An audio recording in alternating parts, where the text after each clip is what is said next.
Welcome to the Wellness Homesteader for a very short video where we're going to do craft. So I took here and did a very poor job, a pirouette cookie container, you know, that has those really good cookies in it. And I spray painted it black, but I didn't do a very good job. Now you can see some glue residue because I'm having one heck of a time trying to secure my image.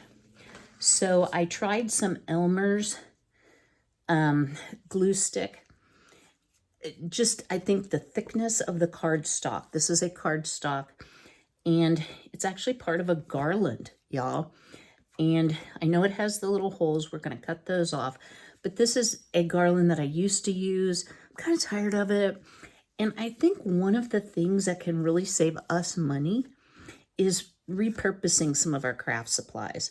Now, that said, I found a new craft. But y'all, I like having, you know, gifts that are handmade, and I also like having things to sell to you all. All right, so I'm going to place this, and y'all, I apologize that you can't see, but I'm going to put it in the worst area of this little, oops, that's a slippery slidey. Okay, yes, that's going to hold it much better. So you want to make sure you get all of your edges covered. So let me just show you what these little things are. They're adorable. What I really wanted to use was this one, but it's too big and I couldn't cut off the bottom, cut off too much of the pumpkin. And this one I think is super cute as well, and it worked out too. Now this edge is wanting to come up. So you're just going to have to kind of fuss with what is coming up. And the other thing, I'm going to go ahead and I have just some inexpensive cinnamon with the little, oops, not that side. I've already done that once. The little sprinkly thing.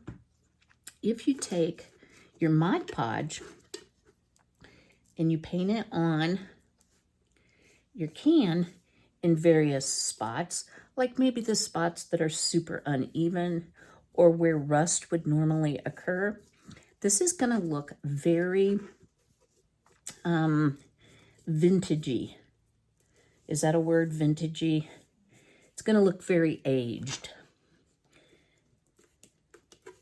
And I'm still having problems with the edge of this coming up, but I think if I just keep applying the Mod Podge, it's going to stay down, and we're going to eventually cover the top as well.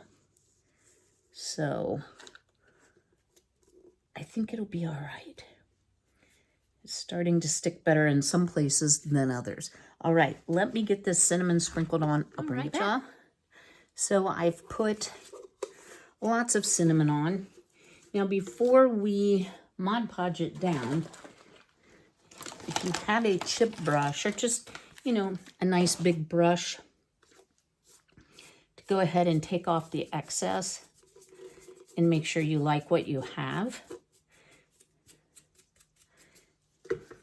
You can always add more, you can add less. Well, you can brush off more. Plus it tastes really good.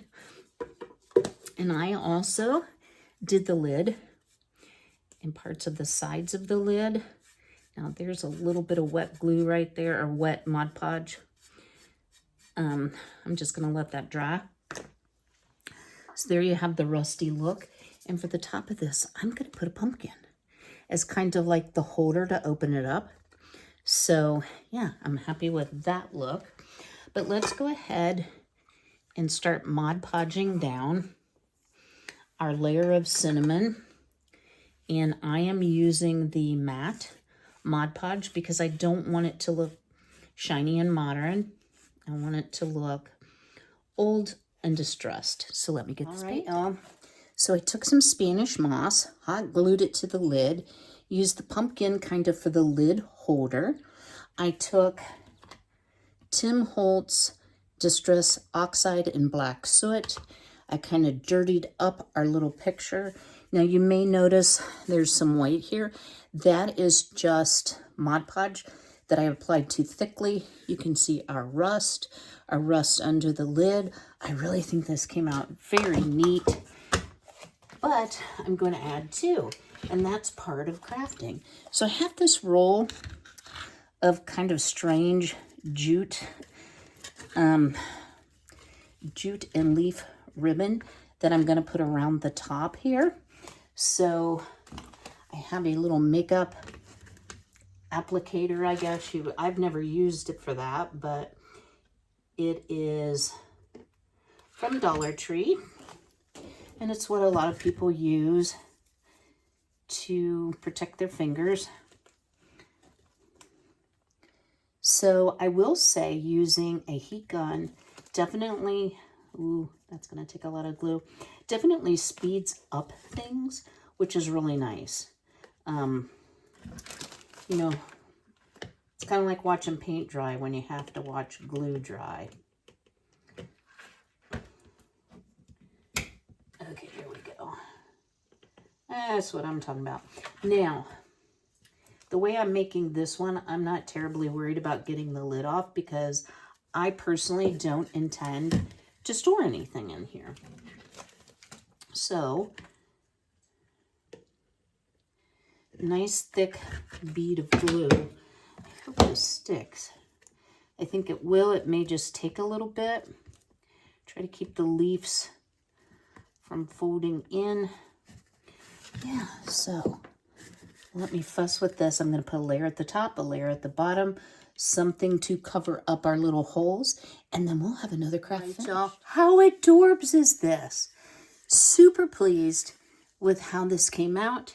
Used all repurposed craft supplies that I had on hand, and I think this is just adorable, and it's going to fit in with my tiered tray just perfectly. So let me show you. A little tall for my tiered tray, but it goes so well with everything that we've created.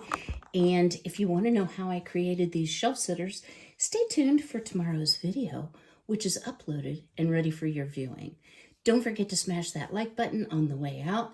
Let me know, would you consider making over some of your current craft supplies into something so cute as this little vintage tin?